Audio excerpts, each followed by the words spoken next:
Our next CV is components of a vector. यहाँ पर हम किसी भी फ्री वेक्टर के कंपोनेंट्स के बारे में पढ़ने वाले हैं जो कि तीनों एक्सिस के अलोंग लिए जाते हैं। तो सबसे पहले हम 3D कोऑर्डिनेट एक्सिस लेते हैं और एक्स एक्सिस पर एक पॉइंट ए लेते हैं जिसका कोऑर्डिनेट 1, 0, 0 है और ओए वेक्टर को हम ए वेक्टर से रिप्रेजेंट करते हैं। इसी प्रकार हम y एक्सिस पर एक पॉइंट B लेते हैं जिसका कोऑर्डिनेट है 0, 1, 0 है एंड यहाँ पर हम OB वेक्टर को B वेक्टर से रिप्रेजेंट करते हैं। उसके बाद हम Z एक्सिस पर एक पॉइंट C लेते हैं जिसके कोऑर्डिनेट्स हैं 0, 0, 1 एंड OC को हम C वेक्टर से डिनोट करते हैं। यहाँ पर A, B and C unit vectors हैं यानी कि इनका मैग्नीट्यूड 1 के इक्वल होगा। हम यह भी पढ़ चुके हैं कि किसी भी वेक्टर को उसके मैग्नीट्यूड एंड डायरेक्शन से रिप्रेजेंट किया जाता है। दैट मीन्स उसके मैग्नीट्यूड एंड डायरेक्शन के प्रोडक्ट से एक्सप्रेस कर सकते हैं। यहाँ पर vectors A, B and C का मैग्नीट्यूड तो हमें पता है पर इनके डायरेक्शन हमें नहीं पता है। तो हम यूनिट वेक्टर्स की डायरेक्शन को A cap, B cap and C cap से रिप्रेजेंट करते हैं जो कि vector A, B and C के अलोंग यूनिट वेक्टर्स को रिप्रेजेंट करते हैं।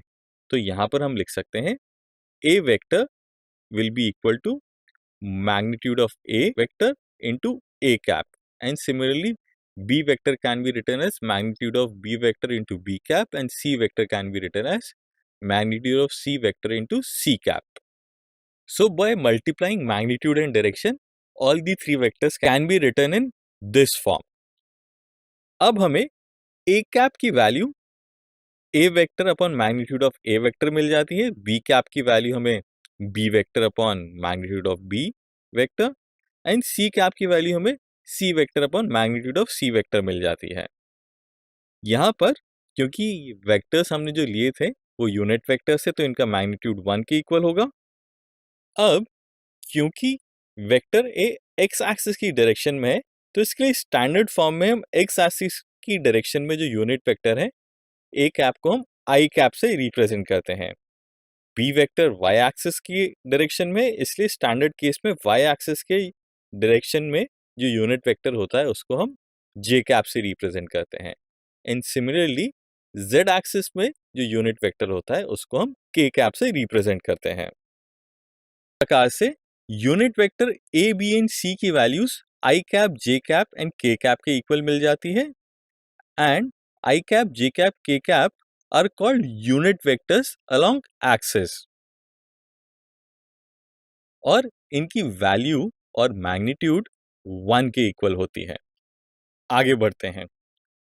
सपोज 3D कोऑर्डिनेट एक्सिस में एक पॉइंट P है जिसका पोजीशन वेक्टर R है एंड P के कोऑर्डिनेट्स हैं x, y, z।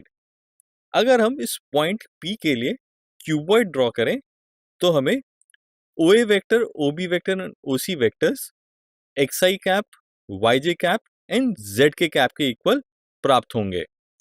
That means OA vector होगा XI कैप, OB वेक्टर होगा YJ cap and it will be equal to AD vector, OC vector होगा ZK cap and it will be equal to DP vector. अगर हम triangle OAD में vector law of triangle addition लगाएं तो हमें मिल जाएगा OD vector is equal to OA vector plus AD vector which will be equal to XI cap plus YJ cap. Next अगर हम ट्रायंगल ODP देखें तो इन ट्रायंगल ODP हमें OP वेक्टर मिलेगा as OD vector plus DP vector which is equal to XI cap plus YJ cap plus ZK cap.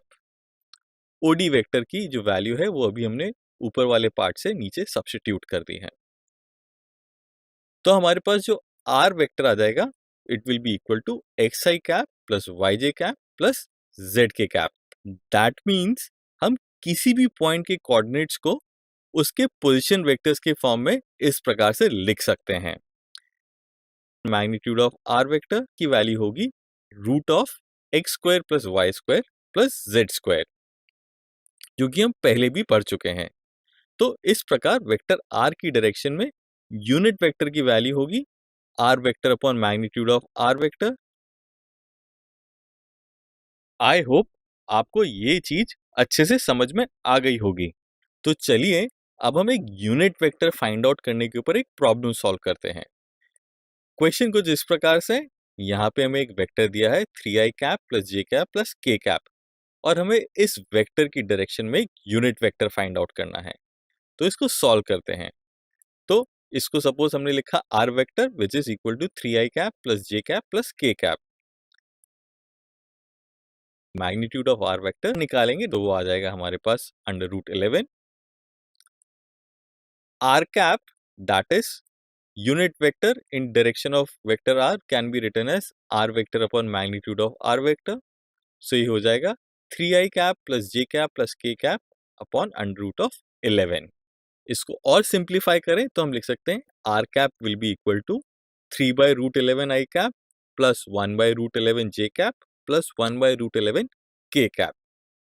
चलिए आगे चलते हैं और वेक्टर्स की कुछ और प्रॉपर्टीज के बारे में पढ़ते हैं। सपोज ए वेक्टर है और उसको हमने लिखा है a1 i cap plus a2 j cap plus a3 k cap के फॉर्म में, एंड बी वेक्टर है उसको हमने लिखा है b1 i cap plus b2 j cap plus b3 k cap. अब इसका सम कैलकुलेट करें तो हमें यह वैल्यू प्राप्त होगी, that is a vector plus b vector will be equal to a1 plus b1 i cap plus a2 plus b2 j cap plus a3 plus b3 k cap।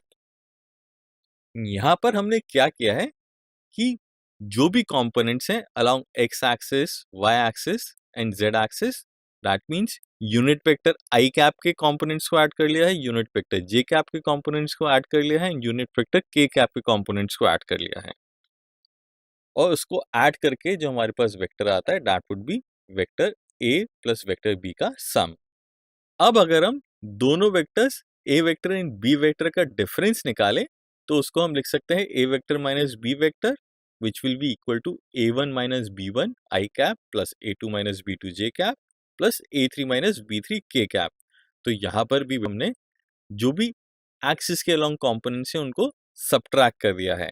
तो X axis के components को subtract किया है, Y axis के components को subtract किया है, Z axis के कंपोनेंट्स को सब्ट्रैक्ट किया है।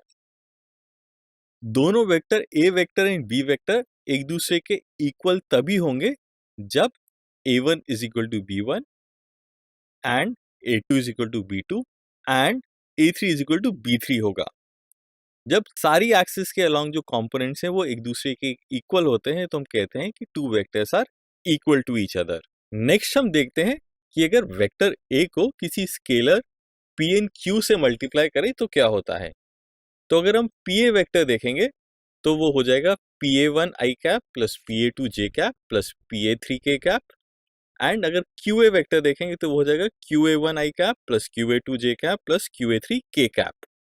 अगर हम दोनों को ऐड करें PA vector plus QA vector को तो हम क्या करेंगे, कॉरेस्पॉन्डिंग कंपोनेंट जो कि x axis, y axis and z axis के अलॉन्ग है उनको ऐड कर देंगे तो हमारे पास आ जाएगा PA1 plus QA1 i cap plus PA2 plus QA2 j cap plus PA3 plus QA3 k cap. इसको थोड़ा सा और सिंप्लीफाई करें तो हम इसको इस तरह से लिख सकते हैं P plus Q A1 I cap plus P plus Q A2 J cap plus P plus Q A3 K cap. This can also be written by taking out P plus Q as common throughout as P plus Q into A vector. So, PA vector plus QA vector can be written as P plus Q into A vector. इसी प्रकार हम P times QA vector को लिख सकते हैं PQ into A vector, and P times A vector plus B vector can be written as PA vector plus PB vector. इस property को हम डिस्ट्रीब्यूटिव प्रॉपर्टी कहते हैं। इन तीनों प्रॉपर्टीज को वेक्टर एडिशन की डिस्ट्रीब्यूटिव प्रॉपर्टी कहा जाता है। चलिए बच्चों, अभी तक पढ़े हुए कॉन्सेप्ट्स पर एक क्वेश्चन देखते हैं। क्वेश्चन है find the value of X and Y so that vectors 4i cap plus 5k cap and xik plus zk cap are equal। तो अभी हमने पढ़ा था for two vectors to be equal to each other उनके respective components along all the axis should be equal. तो अगर हम X axis के अलोंग कंपोनेंट्स देखें, दैट इज आई कैप वाला कंपोनेंट देखें, तो 4i cap should be equal to xi cap, that means x should be equal to 4। अगर z axis के अलोंग कंपोनेंट देखें तो हम कहेंगे 5k cap should be equal to zk cap, that means z is equal to 5। I hope आप सभी को यह अच्छे से समझ में आ गया हो।